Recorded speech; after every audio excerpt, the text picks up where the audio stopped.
Hello, everyone.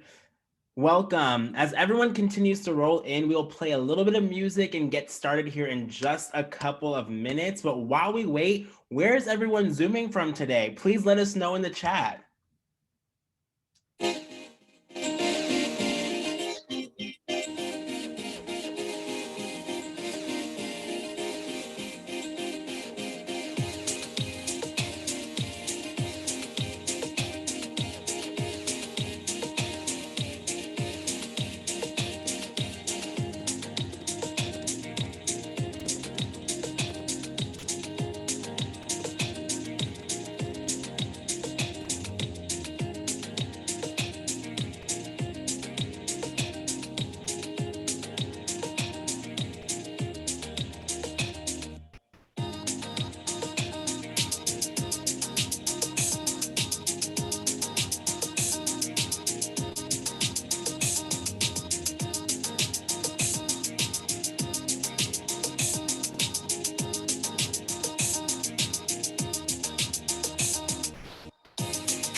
Hello, hello, hello, and welcome to Givebutter's monthly webinar, streaming to you live from Washington, D.C. I am your host, Floyd Jones, for today's webinar, Small But Mighty, How Small Organizations Are Raising Big Dollars on Givebutter. Before we get into the amazing content and reflections, we're going to go over the agenda, okay? So first, right now, we're going to do a little bit of a welcome. So welcome. Then we're going to get into a little bit of an introduction. Then we're going to go over 3 amazing success stories and some tips for raising big dollars on Givebutter. And then we're going to close out with a Q&A. I also want to go over a few housekeeping items with each of you.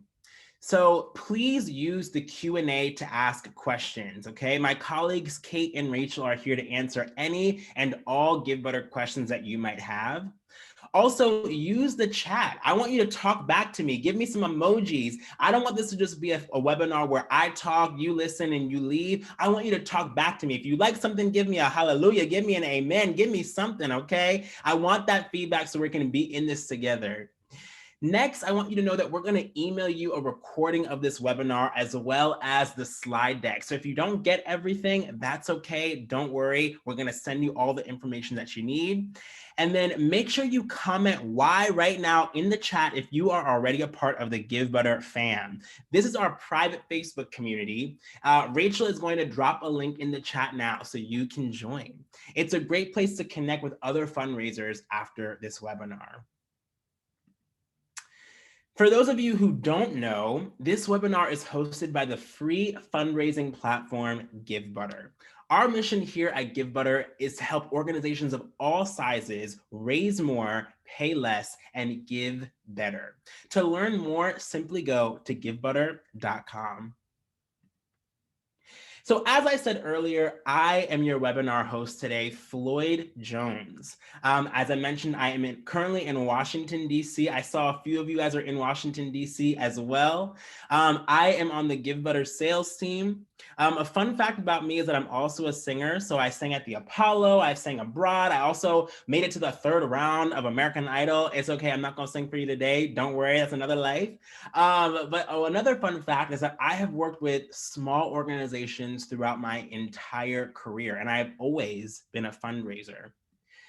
So in college, I actually fundraised for alternative breaks to the Gullah Geechee Nation off the coast of the Sea Islands off the coast of South Carolina.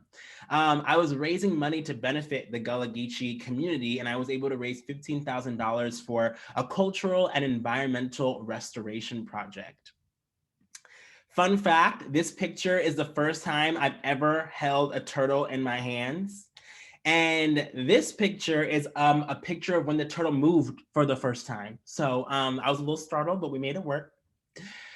In middle school, I fundraised for my middle school baseball team. So I was fundraising on behalf of the team to raise money for uniforms and for our away games. I know I was super cute, still am. And in elementary school, well, let's just say in elementary school, I fundraised for myself. I remember in the third grade, I was sent to the principal's office because I was selling lollipops out of my locker. And when I was called to the principal's office, he asked me, you know, why are you selling all these lollipops? What are you even fundraising for? And I said, with my chest out, I am fundraising for more lollipops. Okay, so I've had the fundraising spirit since I was a child, but that fundraising spirit has been with me throughout my career. Straight out of college, I worked for an amazing youth organization in Washington, D.C. called One Common Unity. They use the arts and social emotional literacy in schools. When I began working for the organization, the budget was around $150,000. And in a year, I helped to double that operating budget to over $300,000. And when I left the organization, I left them with a budget of nearly $500,000. Then I went to work for another amazing organization called Volo Kids. When I started there, the budget was even smaller. It was actually a budget of $80,000. My position was actually fully funded by the board chair. But when I left the organization, I left the budget with an operating budget of over $800,000. So why am I saying all of this? No, it's not just to go over the Floyd fundraising show. It's because I learned that reaching fundraising success is not about the size of your budget.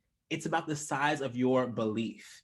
And when you have belief, you can turn that into action. And when you have action, you can make a real impact. But how do you do that? Well, I call it the 3 S's of success: knowing your story, mobilizing your supporters, and building a strategy. Today, we are going to hear some amazing success stories from nonprofits who are doing these 3 things extremely well on Givebutter, and we are going to give you all some practical ways to implement this with your organization as well, okay? It's not going to just be listening. You're going to have a challenge as well, and we're going to give some free giveaways, so make sure you're listening carefully, okay? But before we get started, if you are ready, please type "I'm ready" in the chat. I want to see it going. I want to hear some "I'm readies," okay?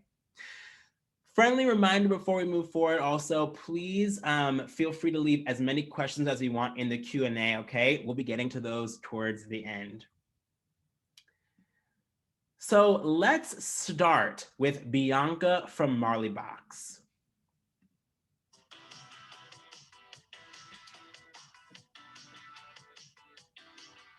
Hi, I'm Bianca Jones, and I am founder of Marley Box.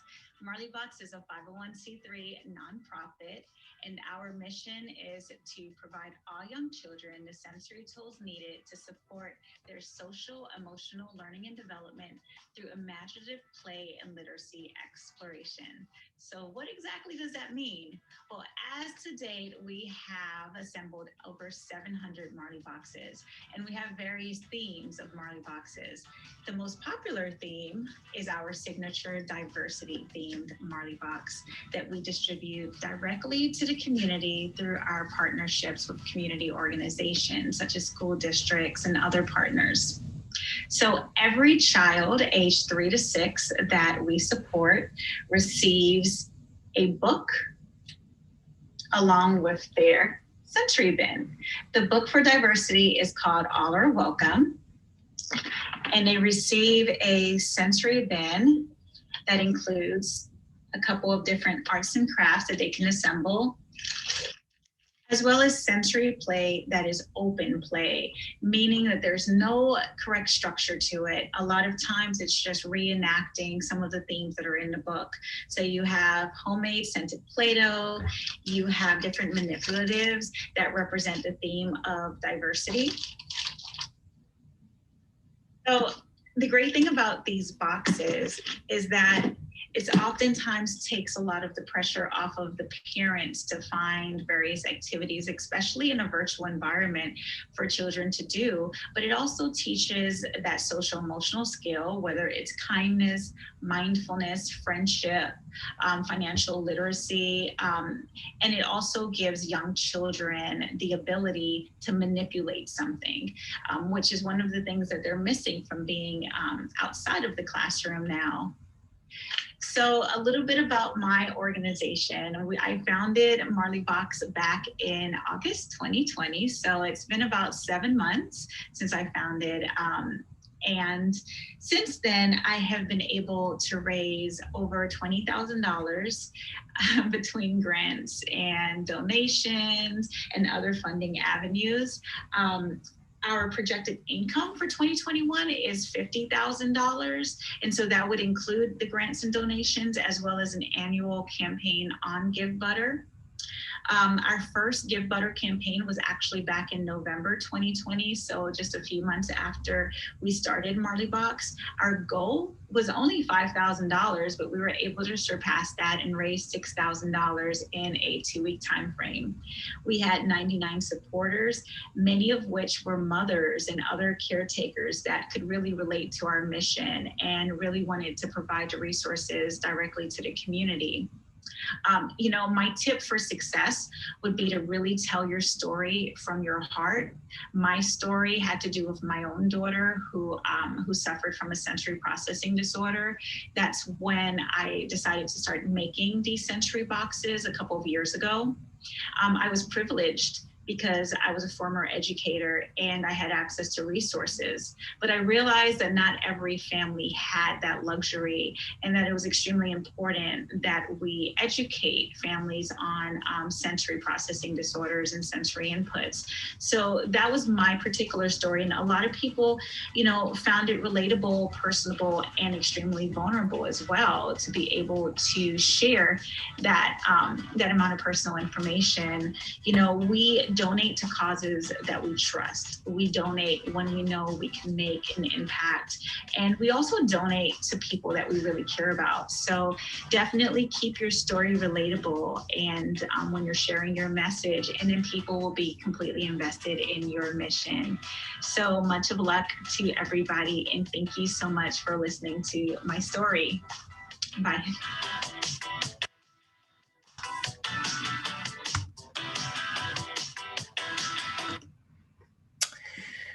So as Bianca mentioned, her budget is just $50,000. But this was her first major campaign that she ever run, and she completely amassed immense success. See, first, Bianca started with her problem. She needed resources to support her daughter and her actual daughter, and to support other children who have similar sensory processing disorders. But she didn't just tell a one-off story. She told a story from her heart, and that authenticity resonated with so many others. Then she clearly identified how she was going to help through her sensory exploration boxes. Lastly, she told supporters how they could help. She had a specific goal in mind and asked her supporters to help her meet that need. And so now I want you guys to be able to think, what is your story? What is the thing and the problem that you're working to solve? How are you going to actually solve that problem? And how are you going to get other people to help? And that actually brings up our first challenge time. So I want each and every one of you to take the next 1 minute and 30 seconds to answer the following questions. What is your story? What problem are you solving? And how can your supporters help? We will be selecting 2 people from the audience to share the responses. So when you are finished, just simply raise your hand. You'll see the raise your hand button at the bottom of your Zoom screen. So when you have your question, when you have your response finished, just raise your hand. The response with the most audience votes will win a 30-minute one-on-one branding session with our marketing extraordinaire, Rachel. Rachel will then help you tell your story in a compelling way for your next Givebutter campaign. Okay, so remember, when you're finished writing the 3 questions, raise your hand and we'll call 2 people up. Are you ready? Get set, go.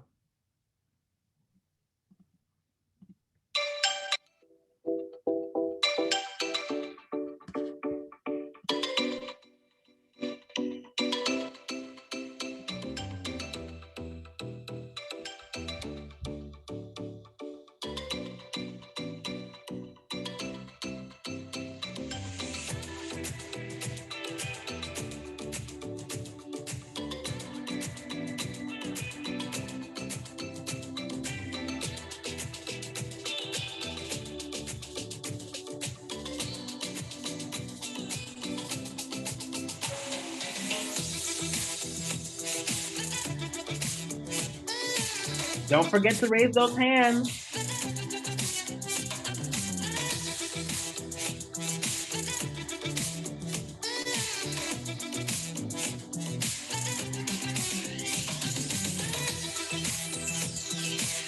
I love it. I already see some people adding it to the chat. That's great.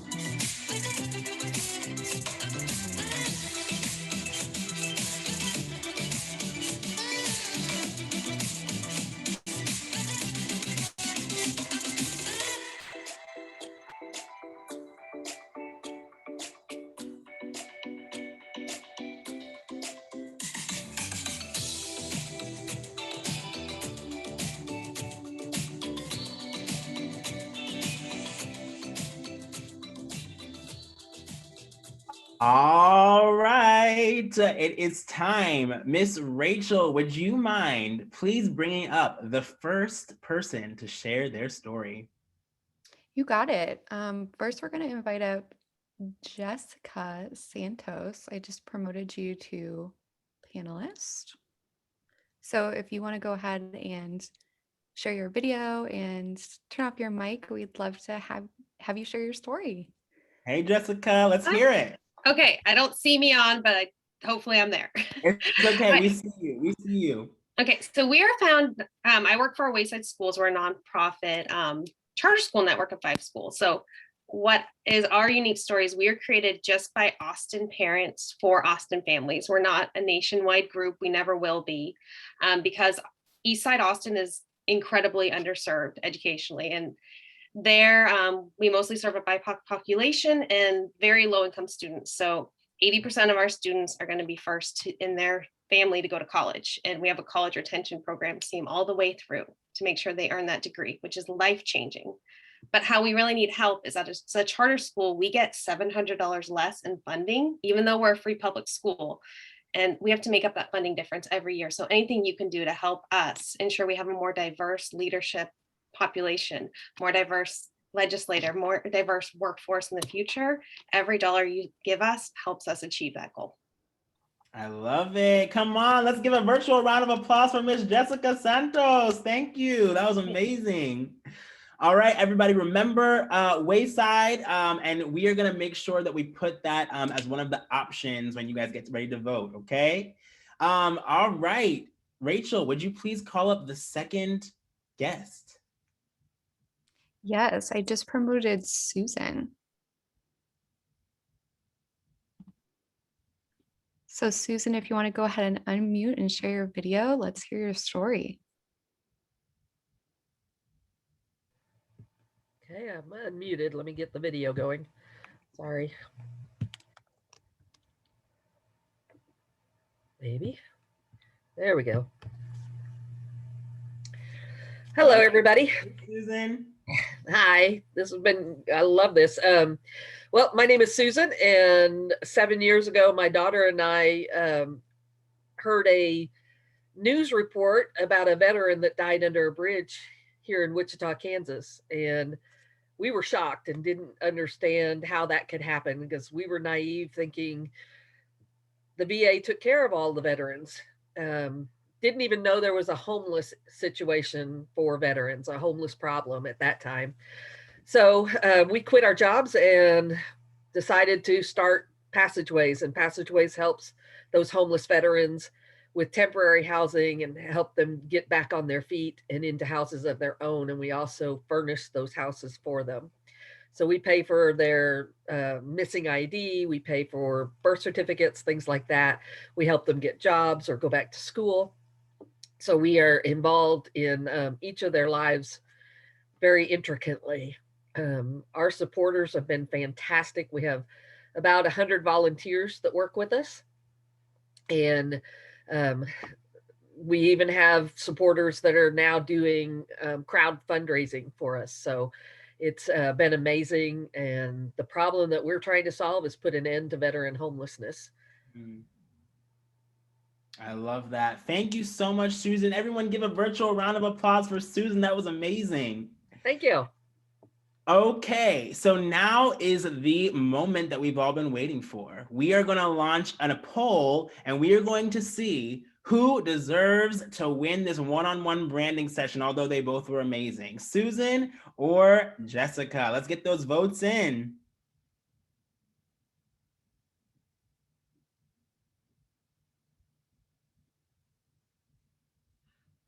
Oh, wow, this is amazing. 60% of you voted. Come on, let's see it.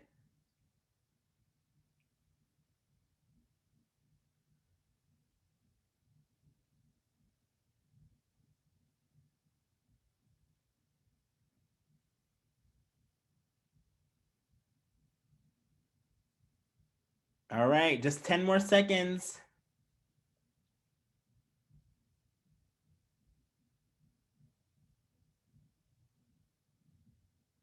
All right, we're going to end the poll. And the winner is Susan. Congratulations, Susan. You are going to win a one-on-one branding session with our extraordinaire Rachel for your next Givebutter campaign. We'll go through, give you some in-depth storytelling tips, and help you really continue to communicate all the great things that you're doing to your supporters, for your supporters.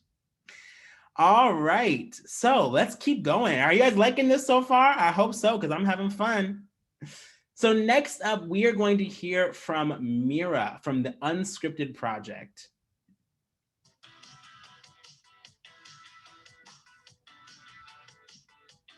Hi everyone, I'm Mira, and I'm one of the co-founders of the Unscripted Project. At Unscripted, our mission is to equip students with the building blocks for personal and professional success through the power of improv education. We recently fundraised on Givebutter, and I'm here to tell you a little bit about how that went. So for context, our operating budget at Unscripted is about $100,000. And in our fall 2020 campaign, we raised $24,722. Our campaign tagline was 2020 because it was a 2020 campaign, and our goal was to raise $20,000. We had about 144 different donors, and so the average donation size was $170. The main event of the fundraiser was on December 3rd, but the fundraiser lasted from the beginning of November through the beginning of December. So it was about a month. It was primarily targeted to family, friends, and existing supporters and friends of Unscripted. We did most of our outreach, though, the week before Thanksgiving. So it was about 2 weeks of really concerted outreach.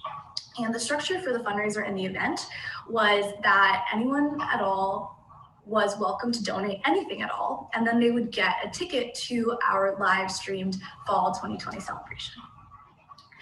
What worked? So I think there are several things that worked really well and that we discovered while we were running this fundraiser. The first one was the importance of donation tiers. I don't think I can stress this enough. The key with the donation tiers was to connect the suggested donation amounts to really tangible outcomes that people would care about. So in our case, it's improv education for students. We tied it to the number of students or schools that a certain amount of money would be able to pay for. So for example, our first donation tier was $25. That was to make it pretty accessible. People can donate whatever they want, but we have suggested donation tiers. So $25 was the first tier, and we would say, thank you for contributing to Unscripted. Your donation means a lot to us. $65 was the next tier, and we picked it because we thought a lot of people might be able to donate around the $50 mark, but we wanted to show that if they were able to donate $65, then that would sponsor one student for one semester. And I ran the numbers, and it looks like 15% of all of our donors actually decided to go with this $65 tier. So that just goes to show how much a tier and connecting that to an impact can go. And then we had a couple other tiers above that were connected to more outcomes.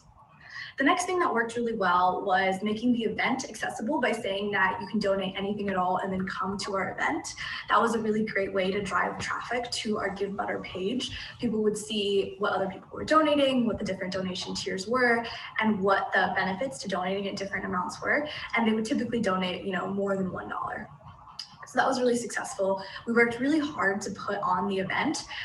It was a mix of student testimonials, teacher testimonials, highlights from our classes in the semester, and then both my co-founder Philip and I spoke a little bit about Unscripted. It was 30 minutes long. It was not high budget, but we really did try and put effort into it to thank our donors for what they donated and also show them what the money went to and why it was important.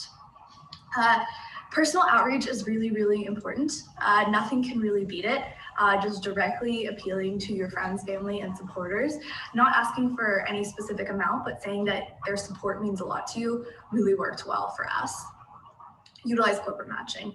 So if you have a friend or a family member or a supporter and you know where they work, if you can take as much of the burden off of them to figure out corporate matching, the more success I think you'll get. So I would figure out where my friends worked and what their company's donation matching policy was, if they had one. And I would send that information to them so that my friend or family member had the least amount of work to do, but we were able to double our donations oftentimes. My last thing is that the live feed on Givebutter on the right-hand side next to the video or the live stream can also be a cool advertising spot for companies. So we had a few supporters who did things that were similar to us, donate during the live event, and their donation would pop up and it would show the name of the company or an ad. So that was a cool way for them to reach their audience while supporting us. So in summary, mobilizing supporters is really, really important. We put in a lot of work from November to December to make this campaign a success, but it was absolutely worth it. I would say personal appeals, directing people to the page via social, connecting donations to impact, and then taking as much of the work of donating out of the hands of your supporters will lead to some success. Good luck. Thank you.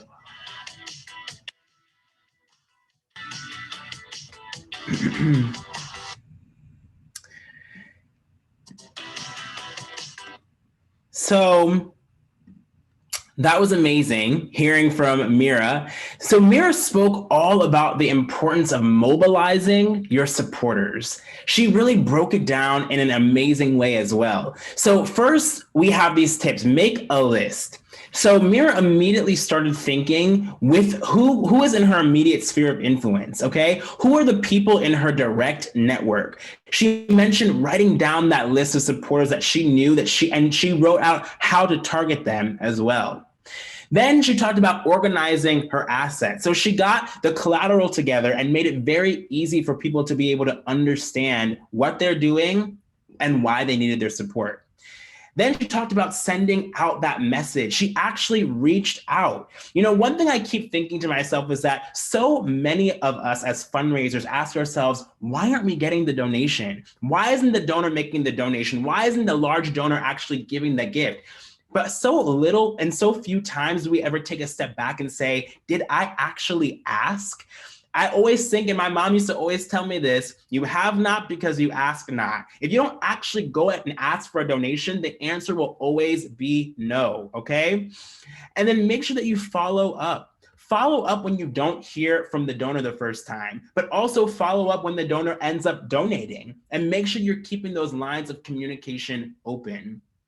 And keep in contact. If someone makes a donation, let them know how their support is actually benefiting and helping your organization. Let them know how you're progressing and where you're going next.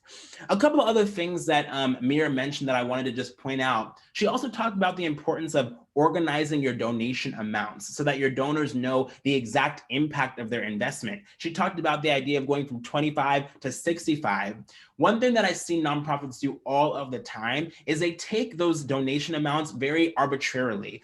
Potentially just putting the number or not really fully understanding, but donors go a long way in wanting to know, hey, if I can donate X amount of dollars, I'll be able to see exactly how I'm supporting the cause and I'm getting involved and invested into this mission that I'm supporting. We obviously offer you the ability to do that on Givebutter. She also talked about the importance of corporate matching. One thing that has been so incredibly elusive for a long time is figuring out how can we mobilize other corporate donors? How do we get corporate sponsors involved in our campaigns? One thing that we definitely make as an easy opportunity for you all is we just recently started partnering with Double the Donation on our platform. So if you're a nonprofit, you can utilize your Double the Donation membership and actually get matching donors on your campaign and get employees to be able to match their gift on your campaign. So all those different things you really can take advantage of on the Givebutter platform. And so all of that brings me to the second challenge time.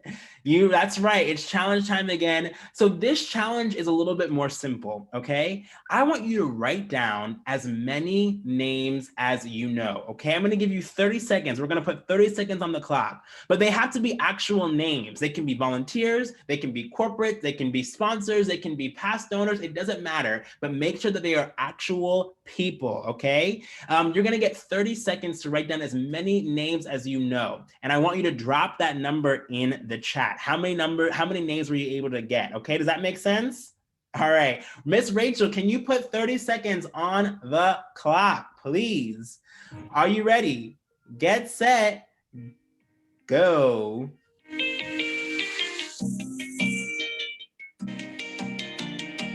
Don't think about it, just write the names down, okay? As many as you can.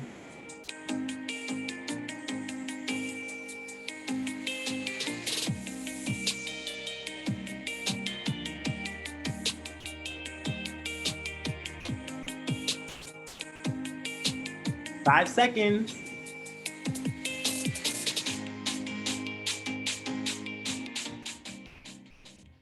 All right, pause. Everyone stop. Now I want you to see how much you have on your list, okay? Count up those names. And now I'm gonna give you an extra 30 seconds. We're gonna do one more round of 30 seconds. Don't erase those names, okay? You're gonna build off of the names you already have. And we're gonna put 30 more seconds on the clock, okay? Ready, set, go.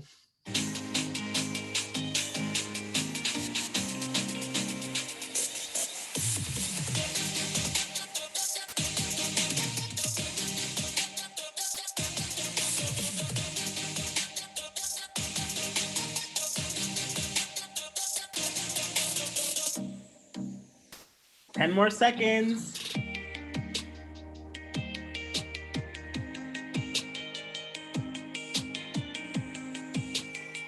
All right. Let's see it. Let's see it. I want to see how many numbers you guys got, okay? And I want to let you guys know, let's actually, I'll tell you the prize after you tell me what you guys got. Whoa, someone, oh my gosh. 302?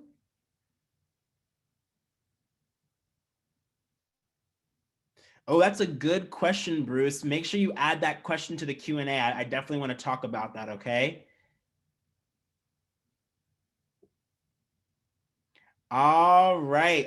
Rachel, do we have a winner? Yeah, definitely who had over 300. That's one of them for sure. Okay. Which was Well, Jocelyn. I love it. I love it.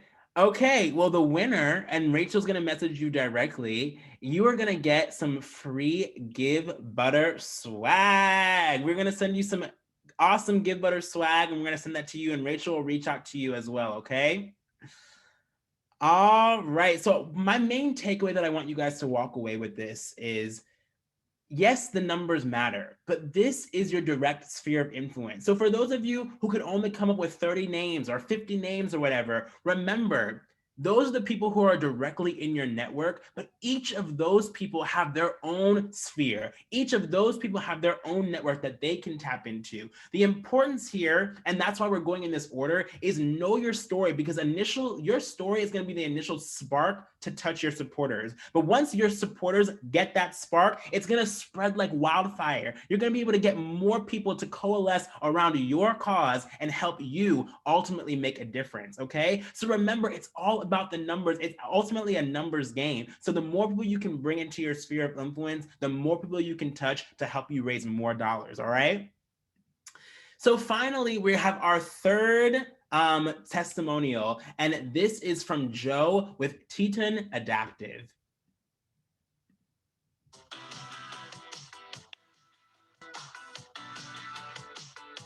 Well, my name is Joe Stone. I'm the Director of Mission at Teton Adaptive. We are here to provide outdoor recreational opportunities for people with and without disabilities. So our goal is creating a level of inclusion within adaptive sports or the outdoor industry in general that we haven't really seen before. Our event normally is in person. It's a big party for everybody to get together and high five and meet new people and be involved in the community and do something that's going to support an organization that does a lot of work within the community, which is Teton Adaptive.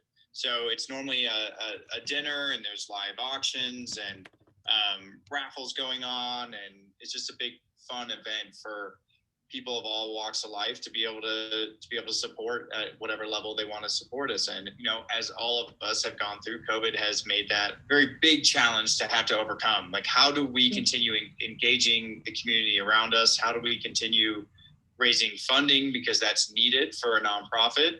And how do we do that in a way that's COVID safe? We shifted gears and started brainstorming, how can we do this virtually? Our marketing manager, Christine, did a lot of research on other platforms and kind of just narrowed it down to Givebutter as what would be the best platform for us to use. We developed our plan wrapped around it, and we had it to where we partnered with Teton Thai, which is our neighboring restaurant next to us. We had 2 different size gift bags that people could purchase. And then within that, we had some items that we were auctioning, and so people could buy raffle tickets and all of that through Givebutter. And we just started pumping it out virtually, and it worked way better than we could have ever predicted. We exceeded our goal, which was amazing. Our goal was 50,000, and I think in total we raised about 52,000 or something like that. Is what we had. We had about 220 supporters. One thing that we recognized is that just pumping out one thing one time as advertising or for marketing within this, that's not going to work. Like, if we're going to get it on people's radar, we're going to have to be spending the amount of time that this fundraiser is going on, making sure we're making social media posts and making sure we're blasting out some emails to all the people within our donor list, our email list, and just keeping it on the forefront of people's mind. We did a lot to make sure we were staying consistent with putting out new information, fresh information, things that Teton Adaptive has done in the past, where this money is, what it's being raised for. And so we had a plan. And I think that's what's really important about the virtual side of things. Before you launch it, you have a plan set up for however long you're going to have that fundraiser going on. And so day by day, you're meeting your own goals for marketing to make sure it's getting, out to the right people often. Within that, also getting people to help share it. I think that's, just a simple ask of, can you help us share this? Whether that's through an email, sharing it on your own social media platforms, that helps a ton to get the word out. But it went really, really smoothly. And I was just talking to my marketing manager, Christine, and as far as we know, we haven't had any negative feedback from anybody on their struggles to navigate Givebutter and figure out a way to be able to donate. And so that part was huge, right? I mean, knowing that the platform's set up in a manner that's very user-friendly is super helpful. The other side of it that was really helpful for us is that Givebutter worked so well to help us automatically get some of the information to put into our email lists. We didn't have to, after the fact, go in and manually type in 220 people and match up to who's already in our email list and who's not, and make sure because that's the other thing, having your database is huge. Yeah. And so it allowed us to keep a very organized database that instantly went right into our systems, so that now we have more people that we can reach out to. The virtual side of things was really cool for a number of reasons. One, you can reach out to such a wide range of people in terms of donors and how much people are able to donate, and then also reach out to a group of people that maybe wouldn't be able to make it to an actual event, but they want to support, and it's such an easy, quick way for someone to support. So, next year I do think we're going to, hopefully we'll have our in-person event again, and all of our other ones as well. But I think this has really opened up a whole new avenue for us, where we're like, there's no reason to drop it. Let's add this in, because we met a lot of new people because of it being online and being in virtual.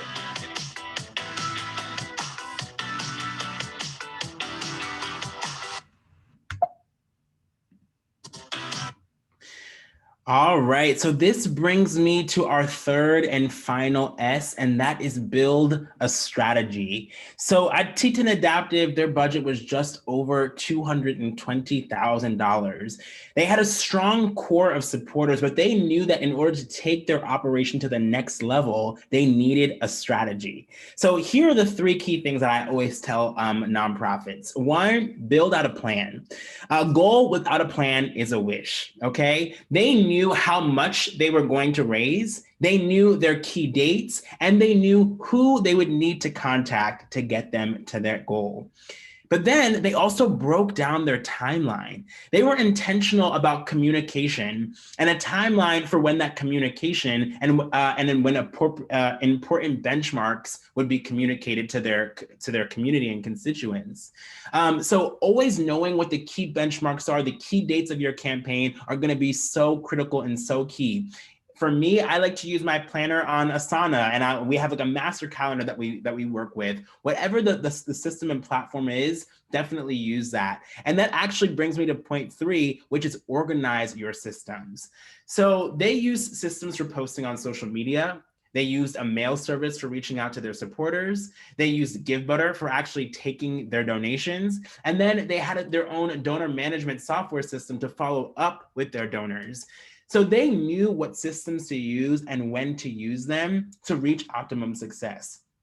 And I always bring this up because on this call, I know that there are organizations of all sizes, small, big, whatever the size is. But the reason why we call this webinar Small But Mighty is that you can find a system that works for you, okay? Even if it's as simple as utilizing an Excel spreadsheet, or utilizing the contact functionality on the Givebutter platform that we recently built out. You now can track your transactions in more details. You now can track every single donor on our platform in more detail as well. So there's lots of different resources and tools at your disposal to use to be able to track your donors in an effective way that helps you reach even more success. Okay, so definitely have a SMART goal. Obviously, a goal that's specific, measurable, achievable, realistic, and time bound. But once you have them, remember that you can use that goal to write out your story, to mobilize your supporters, to build your campaign, launch your campaign, promote your campaign, and then most importantly, analyze your campaign. One thing I want to say is that once you've nailed these 3 S's, it's important to learn how to scale. You see, one thing that Teton Adaptive even said is that, hey, now we know the strategy, now we know how to make these things work. We're going to keep this going year after year after year, and then they're going to be able to see that campaign build year after year after year. Because once you can have that, that's when you can actually scale. And when you can scale, you'll be able to soar, okay? That's the goal of everything that we're working here, to help you all build a solid foundation. And I know that you guys can do it, okay? So the next thing that we're gonna go over to, we have a few more minutes left of the webinar. Let's dive into some Q&As. Rachel, do you have any questions live for us? Hey, Floyd, I think people are just taking a minute here to let questions still kind of roll in. So everybody, please keep adding your questions to the Q&A chat feature. Floyd, what would you say from small nonprofits that use Givebutter? What's their top question? What's the question you get asked the most? Oh, So that kind of varies, I guess campaign to campaign, but I would say a lot of people are looking for, we talked about a lot about like the 3 S's of success, right? But a lot of, especially with mobilize your supporters, we'll go over that one, for example. A lot of people are wondering, how do we even tap into supporters? How do we get new donors? For example, I saw one of the first clients that I ever worked with, Bruce, I know he's here. But I saw him ask a question about like, I just keep coming up with the same names. How do we continue to expand our donor base so we can keep growing and raising more money? And I would say that the 3 S's of success apply here as well, okay? So say the 30 supporters that you already have, right?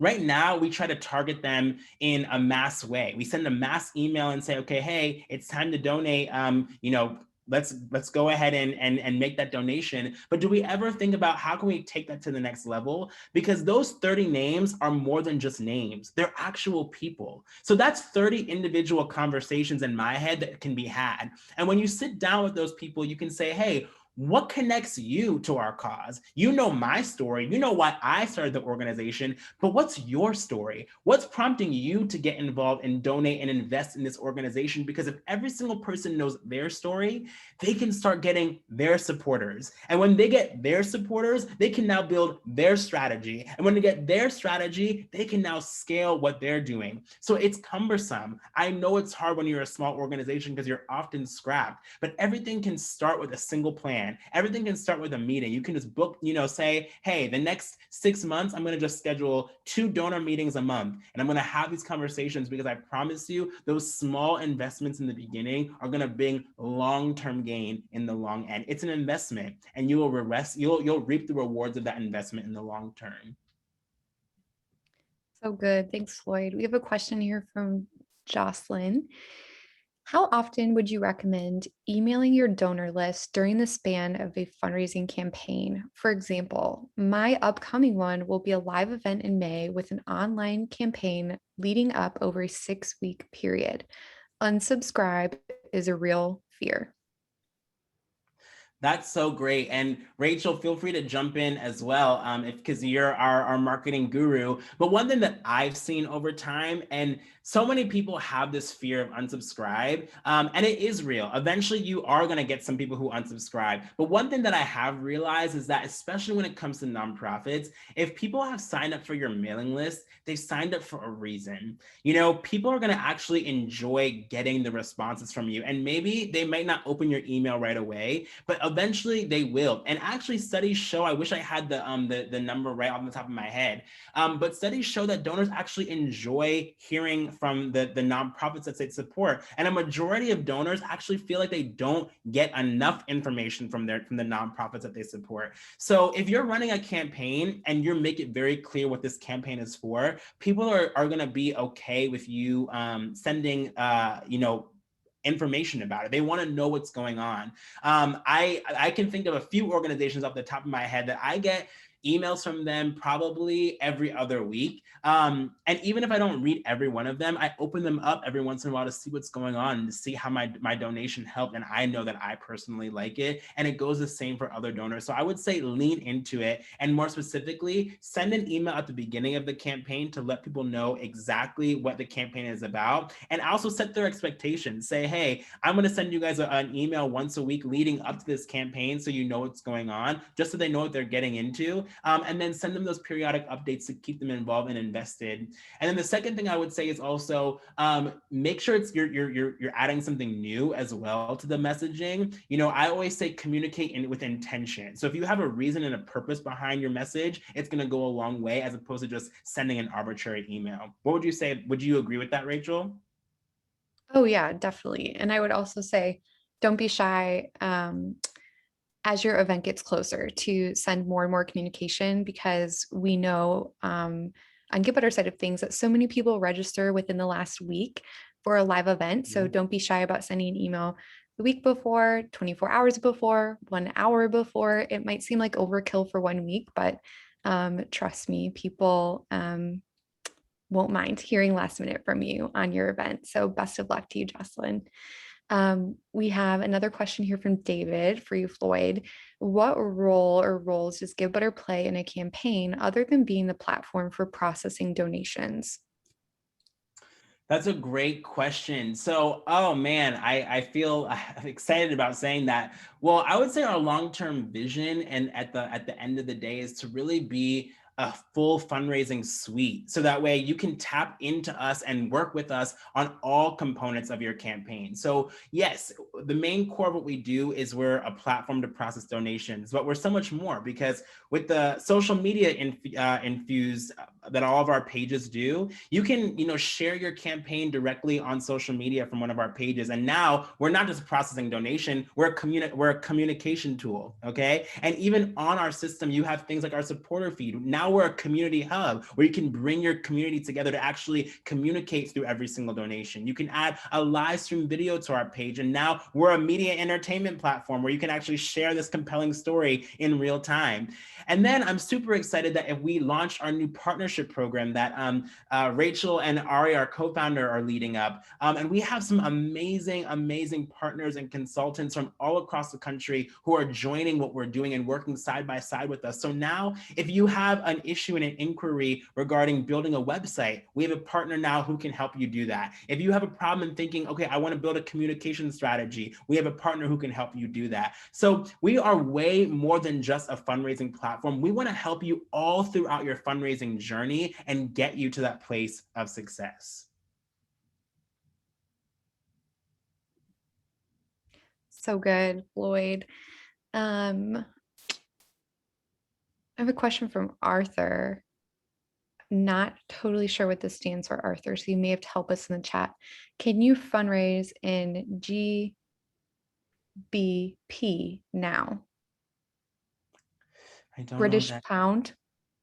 Oh, no, we can't currently, but it is in our public roadmap. So I would definitely encourage you to subscribe to that. Our public roadmap, you can find it on the home page of our website. Just scroll to the bottom. And that is something that is in our plans to continue to expand. Great question. Yes. For small organizations who are hoping to sort of level up their next fundraising campaign on Givebutter, what would you say is the one thing that they should do after they leave this webinar? If they do just one thing afterward, what would it be?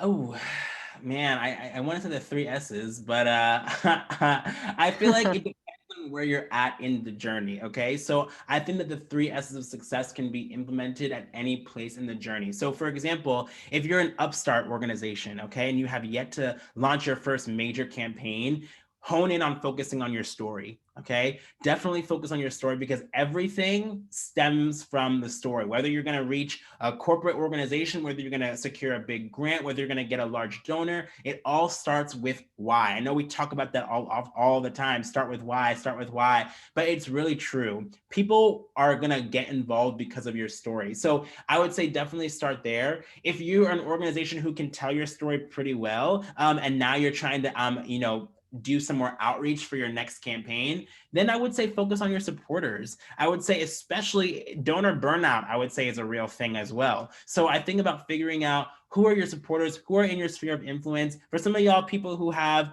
the 300 names and above and whatnot, definitely see, okay, how am I engaging all these people on a different level, right? So I would say that there's definitely levels to all of this, but one of the things that I love doing is segmenting donors, okay? So maybe you have your lower tier donors who you only tap into them at, events, or you have your large donors who you're gonna make asks to them a couple of times a year. Start actually figuring out who your donors are, why they give, and when they give, so you can actually start segmenting those donors for your upcoming campaigns and knowing who you're gonna reach out to, when, and why. And then I would say for the building a strategy, I would say that's everybody. everybody, but definitely if you're, you've been around and you're actually thinking about taking your organization to the next level, I would say think about, okay, well, what are the next few campaigns look like? Maybe you're in a place where you can actually start building out your campaigns a year in advance. I know that's something that I tried to do when I was in that position. I would say, okay, hey, here's what our calendar year looks like. Here's all the different campaigns that we're going to start running. Here are the few stakeholders that we need to reach into for each campaign and when I need to reach out to them. So I would think about that. So I know that was definitely multi-leveled, but I would say, the S that you're at that you should focus on definitely depends on where you're at in your journey of fundraising and scaling your organization. But definitely take all the things that we talked about and go internally and say, okay, where am I at and what do I need to go next? Beautiful. Thank you so much, Floyd. I think those are all the questions we have for today. Awesome. Okay, so I have one ask for you all. Would you give us a little bit of feedback, please? I would love to know, what you thought about today's webinar. If you could please take a few seconds to fill this out, that would be really helpful. And as you do, I would love to share a little bit about our new and latest program, Givebutter Gives Back. The program is designed specifically for nonprofits with budgets under $1 million. So not only can you access any of our subscriptions for up to 90% off in the Givebutter Gives Back program, but we're also going to be able to connect you with other organizations across the country who are raising big dollars on Givebutter. We meet quarterly and we'll actually go over your campaigns. You'll learn new strategies. And most importantly, you get to work with me on a regular basis. So if you'd like to apply for the program, please go to givebutter.com/givesback. That's givebutter.com/givesback. Okay. Thank you. Lastly, I'd like to say thanks again for attending today's webinar. We hope you walk away energized and ready to raise big dollars on Givebutter, no matter what size your organization is.